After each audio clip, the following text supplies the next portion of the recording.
Why did the United States attack Libya, Iraq, Afghanistan, and Yemen? Why are U.S. operatives helping to destabilize Syria? And why is the United States government so intent on taking down Iran, in spite of the fact that Iran has not attacked any country since 1798? And what's next?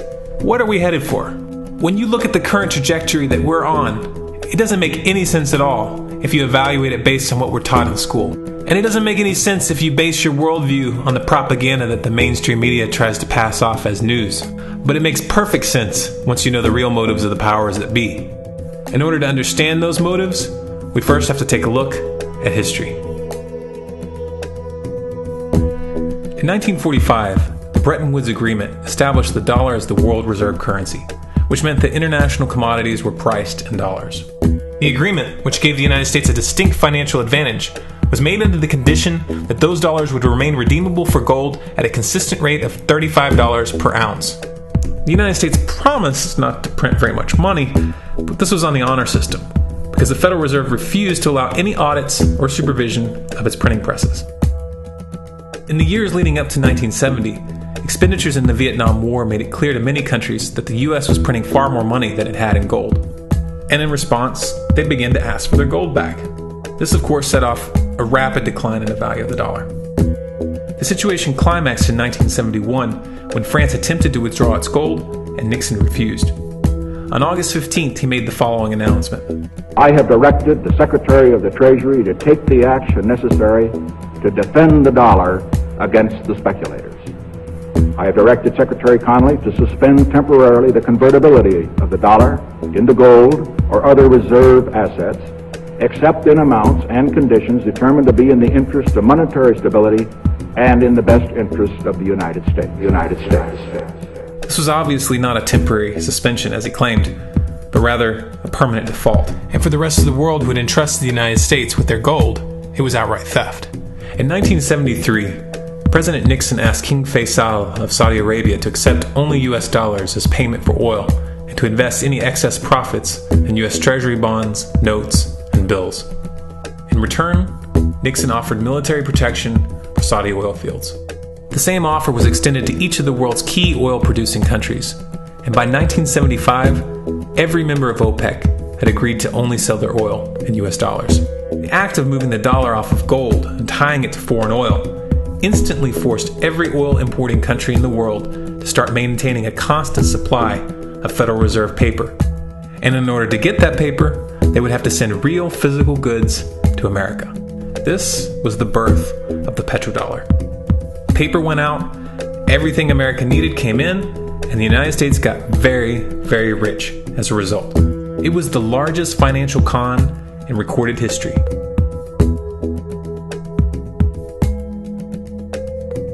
The arms race of the Cold War was a game of poker. Military expenditures were the chips, and the U.S. had an endless supply of chips. With the petrodollar under its belt, it was able to raise the stakes higher and higher, outspending every other country on the planet, until eventually U.S. military expenditures surpassed that of all other nations in the world combined. The Soviet Union never had a chance. The collapse of the communist bloc in 1991 removed the last counterbalance to American military might. The United States was now an undisputed superpower with no rival. Many hoped that this would mark the beginning of a new era of peace and stability. Unfortunately, there were those in high places who had other ideas. Within that same year, the U.S. invaded Iraq in the First Gulf War. And after crushing the Iraqi military and destroying their infrastructure, including water purification plants and hospitals, crippling sanctions were imposed which prevented that infrastructure from being rebuilt. These sanctions, which were initiated by Bush Sr. and sustained throughout the entire Clinton administration, lasted for over a decade and were estimated to have killed over 500,000 children. The Clinton administration was fully aware of these figures.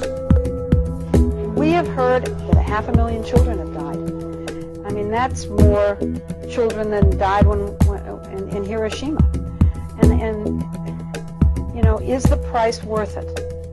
I think this is a very hard choice, but we think the price is worth it. Miss Albright, what exactly was it that was worth killing 500,000 kids for? In November of 2000, Iraq began selling its oil exclusively in euros. This was a direct attack on the dollar and on U.S. financial dominance, and it wasn't going to be tolerated. In response, the U.S. government, with the assistance of the mainstream media, began to build up a massive propaganda campaign claiming that Iraq had weapons of mass destruction and was planning to use them. In 2003, the U.S. invaded, and once they had control of the country, oil sales were immediately switched back to dollars. This is particularly notable due to the fact that switching back to the dollar meant a 15 to 20% loss in revenue due to the euro's higher value. It doesn't make any sense at all unless you take the petrodollar into account.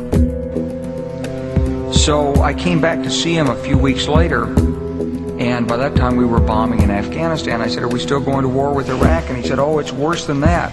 He said, he reached over on his desk, he picked up a piece of paper, and he said, I just got this down from upstairs, meaning the Secretary of Defense's office today, and he said, "This is a memo that describes how we're going to take out 7 countries in 5 years, starting with Iraq, and then Syria, Lebanon, Libya, Somalia, Sudan, and finishing off Iran. Let's take a look at the events of the past decade and see if you see a pattern. In Libya, Gaddafi was in the process of organizing a bloc of African countries to create a gold-based currency called the dinar, which they intended to use to replace the dollar in that region. US and NATO forces helped destabilize and topple the Libyan government in 2011, and after taking control of the region, US armed rebels executed Gaddafi in cold blood and immediately set up the Libyan central bank. Iran has been actively campaigning to pull oil sales off of the dollar for some time now, and it has recently secured agreements to begin trading its oil in exchange for gold.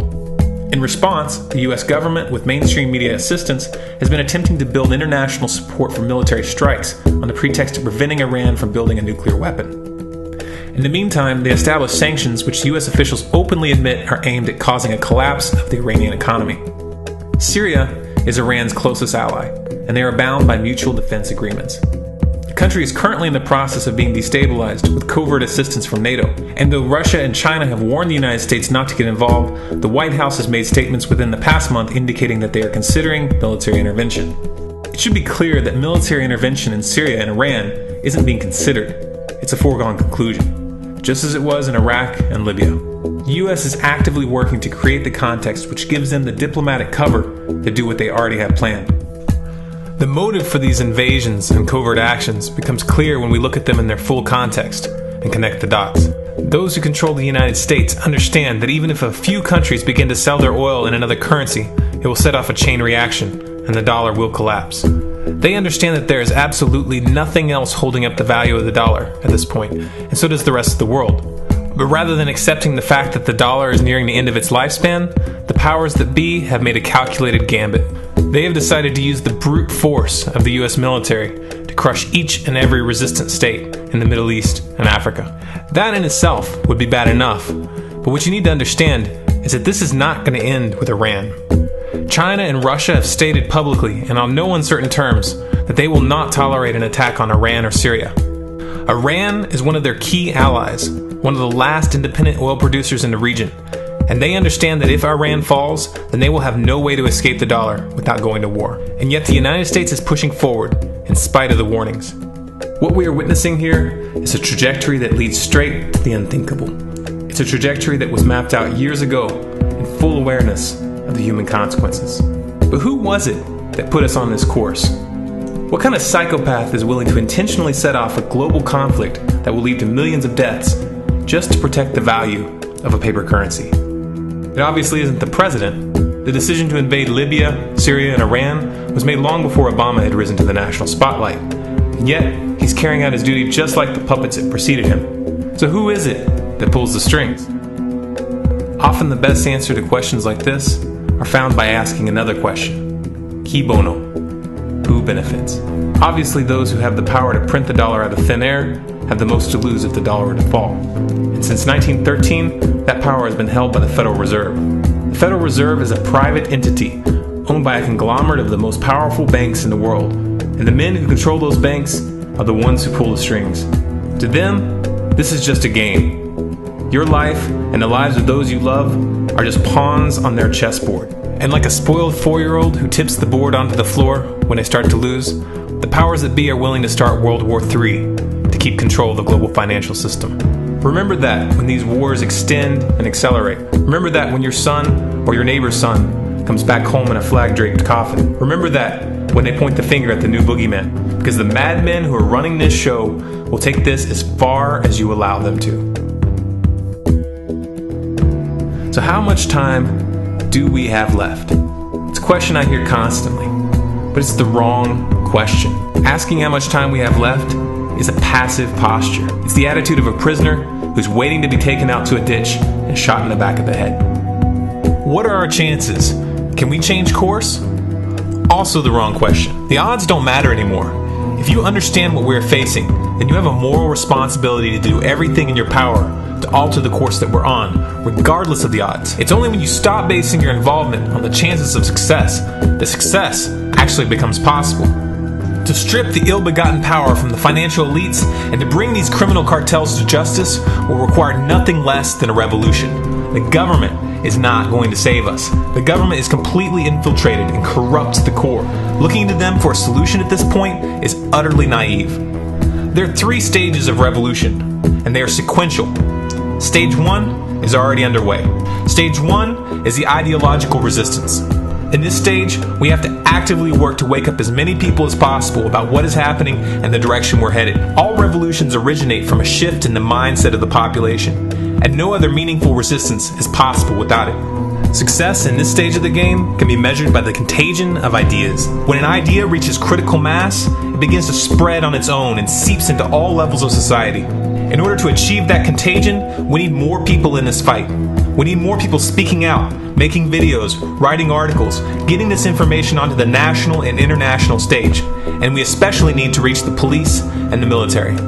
Stage 2 is civil disobedience, also known as nonviolent resistance. In this stage, you put your money where your mouth is, or more accurately, you withhold your money and your obedience from the government, and you do everything in your power to bring the gears of the state to a halt. Practiced in mass, this method alone is often enough to bring a regime to its knees. However, if you fail at this stage, stage 3 is inevitable.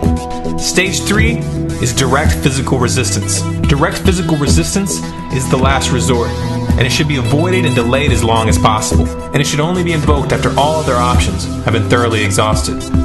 There are those who talk tough and claim that they will resist when the time comes, but what those people fail to realize is that if you are inactive during the first 2 stages and save your efforts for the last resistance, then you will fail.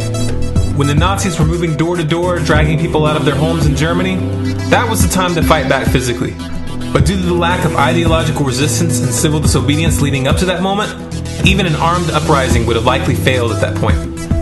An armed uprising can only succeed if the people have established an attitude of active resistance. And active resistance is only possible after their minds have broken free from the mainstream propaganda. If you want to fight back, it's now or never. You're not going to get another chance, and the stakes are far higher than they were in Nazi Germany.